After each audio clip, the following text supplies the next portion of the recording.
Assalamualaikum warahmatullahi wabarakatuh, sahabat semua.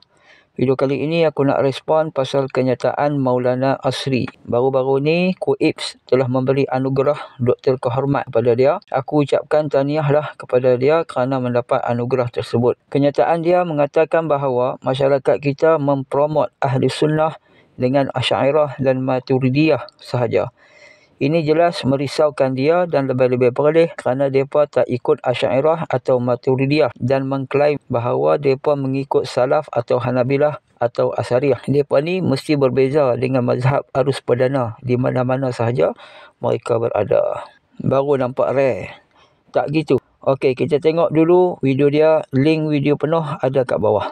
Kemudian hadis-hadis juga menceritakan tentang golongan yang terpelihara, golongan yang selamat dari kalangan umat Nabi Muhammad sallallahu alaihi wasallam.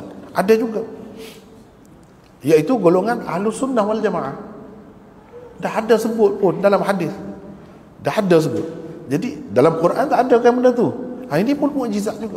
Dia bukan sebut tentang aliran-aliran yang salah, yang sesat tu, yang menyeleweng tu, yang rosak akidah tu. Aliran yang betul, yang benar, berada di atas landasan yang benar, ini pun ada juga. Alhamdulillah, kita semua ni termasuk dalam golongan itu. Dan berdoalah semoga kita mati di atas jalan itu. Sebab itulah jalan yang selamat. Antaranya sabda Rasulullah sallallahu alaihi wasallam, la tazalu ta'ifatun min ummati mansurin la yadurruhum man khadalahum hatta taqum as-sa'ah.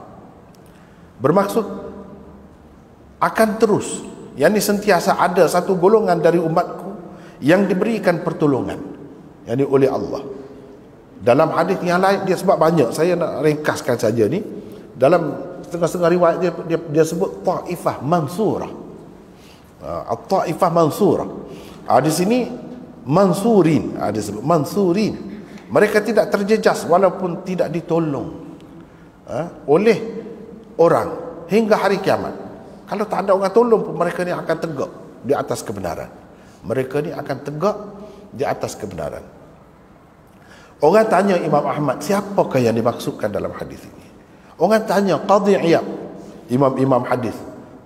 Imam Ahmad kata, illam yakunu ahlal hadis fala adri manhu. Kalau mereka ini bukan ahlul hadis, aku tak tahu lagi siapa mereka ini. Jadi yang terjamin ini ialah, yang diberi pertolongan oleh Allah ini ialah ahlul hadis. Nampak ke tidak? Ahlul hadis. Itu salah satu perkara yang saya risau pula sekarang ni. Sebab apa? Masyarakat kita ni duduk promote kan, Ahli Sunnah wal Jamaah, Asy'ariyah, Maturidiyah. Dua tu saja. Asy'ariyah, Maturidiyah. Dia tak sebut ahlul hadis. Padahal ahlul hadis ni Imam Ahmad sebut. Dalam hadis-hadis pun ada sebut. Lebih lagi daripada yang lain. Dan ahlul hadis tu sebelum adanya Abul Hasan Al-Asy'ari, imam-imam besar, Imam Syafi'i, Imam Malik, semua itu ahlul hadis semuanya, atau disebut sebagai salafiyah. Ini seseolahnya saya bimbang kalau sampai dinafikan, sedangkan ini adalah golongan yang diperakui Rasulullah sallallahu alaihi wasallam. Baik, panggilan Ahli Sunnah ni bukan benda baru, adanya sejak zaman Nabi lagi. Begitu juga zaman sahabat dan zaman salaf. Tapi tak popular pada zaman tu. Dia popular ketika zaman Asy'ariyah dan Maturidiyah. Sebelum kita teruskan, kita kena tahu dulu apakah maksud Ahlus Sunnah wal Jamaah. Pada umumnya, Ahlus Sunnah wal Jamaah ni adalah kumpulan yang berpegang teguh dengan Al-Quran, As-Sunnah dan perkara yang dibawa oleh para sahabat serta menentang perkara bid'ah. Maksud bid'ah di sini bukan bid'ah yang difahami puak Wahabi, seperti bid'ah baca Yasin malam Jumaat tu. Bid'ah yang dimaksudkan ialah bid'ah dalam akidah seperti yang dipegang oleh Mu'tazilah, Jahmiyah, Mujassimah, Wahabiyah dan lain-lain. Bid'ah inilah yang dikatakan sesat dan masuk neraka. Adapun bid'ah hasanah yang dipopularkan oleh Imam Syafi'i bukan bid'ah sesat, seperti yang difahami oleh puak-puak Wahabi Salafi. Berkenaan kenyataan Maulana Asri yang mengatakan masyarakat kita duk promote ahli sunnah dengan Asy'ariyah dan Maturidiyah, itu tidak betul. Yang sebenarnya yang kata ahli sunnah tu Asy'ariyah dan Maturidiyah adalah ulama sendiri, seperti Al-Hafiz Az-Zabidi di dalam kitab Al-Ittihaf juzuk 2 halaman 6 mengatakan fasal kedua, jika dikatakan ahlu sunnah wal jamaah, maka yang dimaksudkan adalah Asy'ariyah dan juga Al-Maturidiyah, kerana mereka adalah golongan majoriti. Mereka adalah para pengikut mazhab Syafi'i, para pengikut mazhab Maliki dan para pengikut mazhab Hanafi dan orang-orang utama dari mazhab Hanbali. Imam Ibn Hajar Al-Haytami dalam Tathhirul Janan halaman 7, beliau telah berkata, jika Ahlussunnah wal Jamaah disebutkan, maka yang dimaksudkan adalah orang-orang yang mengikut rumusan yang disusun oleh Imam Asy'ari dan Imam Maturidi. Hal yang sama dikemukakan oleh Imam Tash Kubrizadah yang dikutip oleh Fathullah Khulaifi. Ketahuilah, dua orang pelapor Ahli Sunnah wal Jamaah, yang satu Hanafi iaitu Abu Mansur Al-Maturidi dan yang satu lagi bermazhab Syafi'i iaitu Abu Hasan Al-Asy'ari. Lihat kitab Tauhid halaman 7. Maka timbullah persoalan bodoh dari lebih-lebih perlis dan pengikutnya. Habis tu ulama-ulama sebelum Imam Asy'ari dan Imam Maturidi bukan ahli sunnah kah? Siapa yang kata macam tu? Ulama Asy'ariyah, ulama Maturidiyah atau asatizah aswajah? Tak ada siapa yang kata lagu tu. Apa yang dipegang oleh ulama salaf sebelum Imam Asy'ari, itulah yang dipegang oleh Imam Asy'ari dan Maturidi. Tetapi setelah Islam berkembang luas dan setelah zaman sahabat, tabi'in, tabi'in, fuqaha dan imam mazhab, muncul kelompok yang merosakkan kemurnian agama Islam seperti para filsuf yang terpengaruh dengan filsafat syirik Yunani dan Romawi kuno seperti Mu'tazilah, Jahmiyah, Mujassimah dan lain-lainnya. Maka akidah Islamiyah mula dipersoalkan. Pada masa itulah Imam Asy'ari dan Imam Maturidi menyusun ilmu akidah yang diwarisi daripada ulama-ulama salaf sebelumnya secara sistematik dan membuat rumusan ahli sunnah wal jamaah yang dapat menjawab dan mematahkan hujah-hujah firqah yang batil lagi sesat. Kerana itulah ulama mengatakan, ketika ada orang yang menyebutkan ahli sunnah wal jamaah, maka yang dimaksudkan adalah golongan yang mengikuti rumusan akidah yang benar oleh kedua imam tersebut.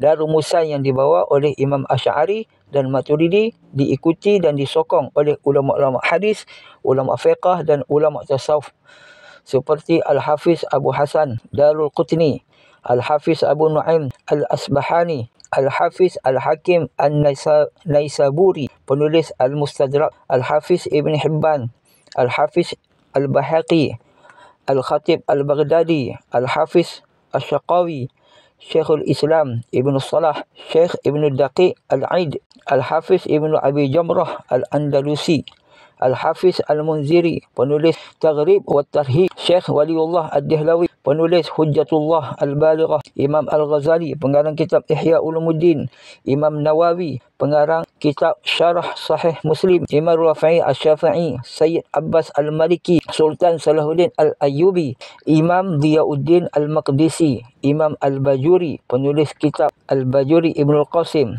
Ibnu Hajar Al-Haytami, Imam Al-Qurtubi, penulis kitab Tafsir Al-Jami' Al-Ahkam Al-Quran, Imam Zarkashi dan banyak lagi. Kalau nak ditulis dia jadi panjang. Jadi bukan masyarakat kita yang mempromot, tetapi itulah pandangan ulama-ulama terdahulu. Jadi Maulana nak risau apa? Risau kerana takut masyarakat tak menganggap Wahabi Salafis termasuk dalam ahli sunnah.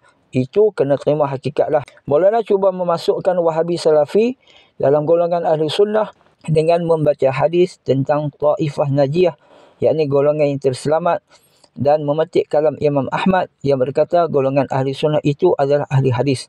Siapakah ahli hadis tersebut? Imam Asy'ari pun ahli hadis seperti yang dikatakan oleh Qadhi Iyad di dalam kitab Tartib Al-Madarik. Imam Ibn Asakir dan As-Subki, mereka bahkan berpendapat bahawa Imam Abu Hasan Asy'ari termasuk dari kalangan salaf dan imam ahli hadis. Imam Asy'ari ulama salaf dan juga ulama hadis. Wahabi tak mau. Mereka nak ikut ulama salaf dan ulama hadis yang lain seperti yang selalu mereka kata mereka ikut Imam Ahmad. Sejauh mana mereka ikut Imam Ahmad? Kalau betul mereka ikut Imam Ahmad, maka Wahabi termasuk dalam ahli sunnah. Tetapi kena ingat, pengikut Imam Ahmad, yakni Hanabilah, terbahagi kepada dua. Satu yang benar-benar mengikut Imam Ahmad, dan yang kedua berfahaman Mujassimah. Seperti mana kata Ibn Rajab, aku terjemahkan, sebahagian ahli hadis ada yang terus terang menetapkan lawazim dari hakikat turunnya Allah, yakni menetapkan adanya gerakan para ahli hadis mutaakhirin dari kalangan kami, yakni Hanabilah, membuat karangan untuk menetapkan itu, dan mereka meriwayatkan dari Imam Ahmad dari sanad-sanad yang semuanya lemah. Tak ada satu pun dari sanad itu yang diterima. Boleh lihat dalam kitab Fathul Bari Ibn Rajab juzuk 9 halaman 494. Jadi ahli hadis inilah yang menetapkan Allah bergerak, seperti Allah turun ke langit dunia, menetapkan Allah bertempat, ada mata, tangan dan lain-lain. Jadi cuba tuan-tuan teliti tengok Wahabi ikut Hanabilah yang mana? Yang kata Tuhan turun ke langit ke, atau yang menafikan? Yang kata Tuhan bertempat, ada mata, ada tangan, atau yang menafikannya? Nampak gayanya mereka ikut Hanabilah yang kedua. Tapi klaim kata mereka ikut Imam Ahmad dan ulama salah. Fikir-fikirlah. Takat itu saja. Assalamualaikum warahmatullahi wabarakatuh.